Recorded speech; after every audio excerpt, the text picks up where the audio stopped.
Assalamualaikum warahmatullahi wabarakatuh. Saya Himaldi Alfarizi dari R003 dengan NIM A1D119088. Di sini saya akan menjelaskan dimensi-dimensi pembelajaran bahasa Indonesia kelas tinggi di era abad 21. Yang pertama, dimensi belajar. Di sini terbagi menjadi 4. Yang pertama, belajar sebagai sebuah tujuan. Yang kedua, belajar sebagai sebuah alat.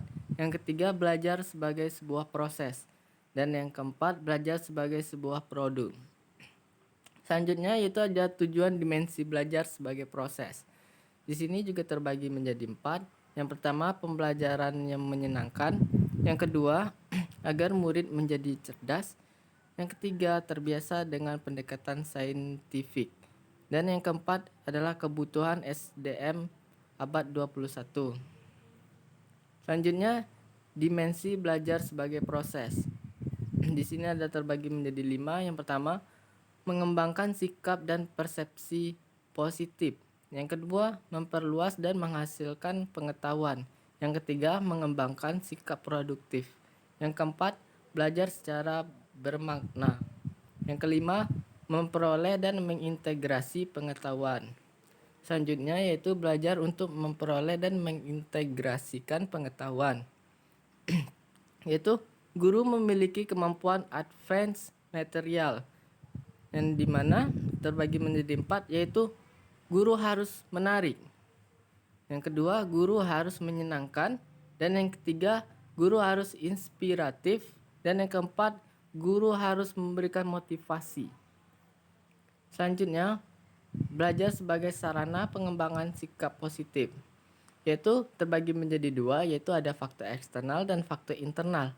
Yang dimana yang pertama, faktor eksternal melibatkan iklim dan akademis belajar. Yang kedua, tugas-tugas yang efektif. Dari sisi internal, yaitu merasa diterima oleh guru dan teman kelas. Yang kedua, merasa nyaman dengan suasana fisik kelas.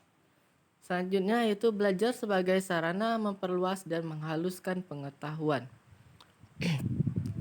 Yang pertama, comparing atau identifikasi benda yang mirip atau berbeda. Yang kedua, classic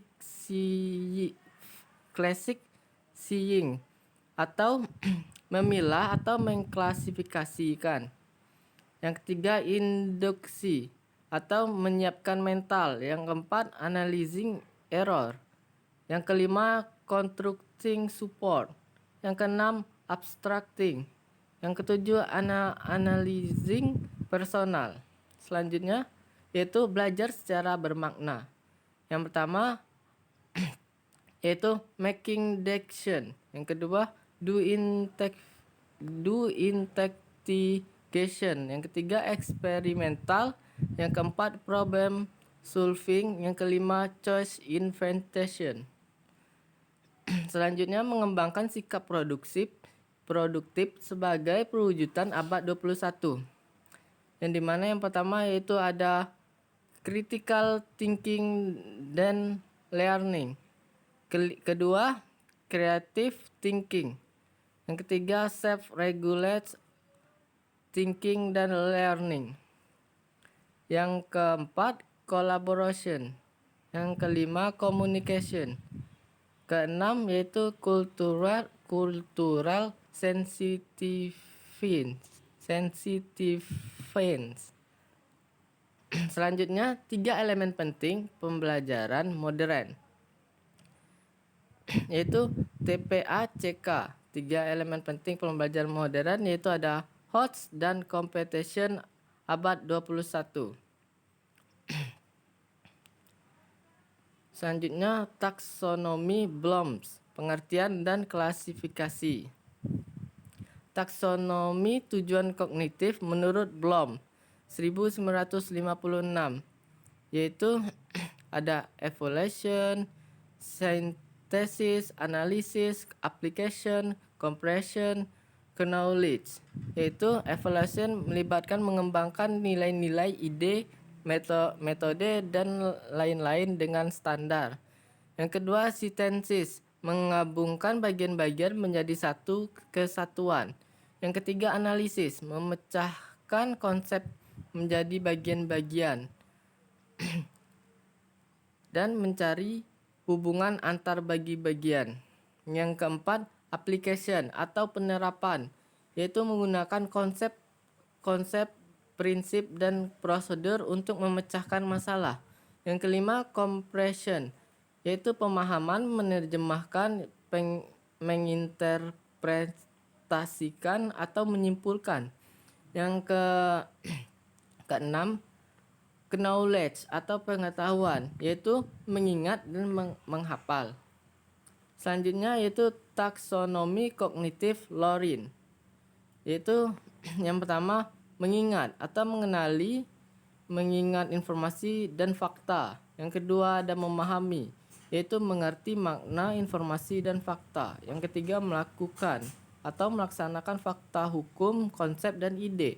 Keempat menganalisis, yaitu menyelidiki fakta, hukum, dan konsep ide. Yang kelima mengevaluasi atau menentukan nilai informasi dan ide. Yang keenam menyusun bagian-bagian menjadi suatu yang baru. Selanjutnya, domain penerapan TPACK. Yang pertama menggunakan TIK untuk menilai peserta didik. Yang kedua menggunakan TIK untuk memahami pembelajaran. Yang ketiga mengintegrasikan TIK untuk memahami peserta didik,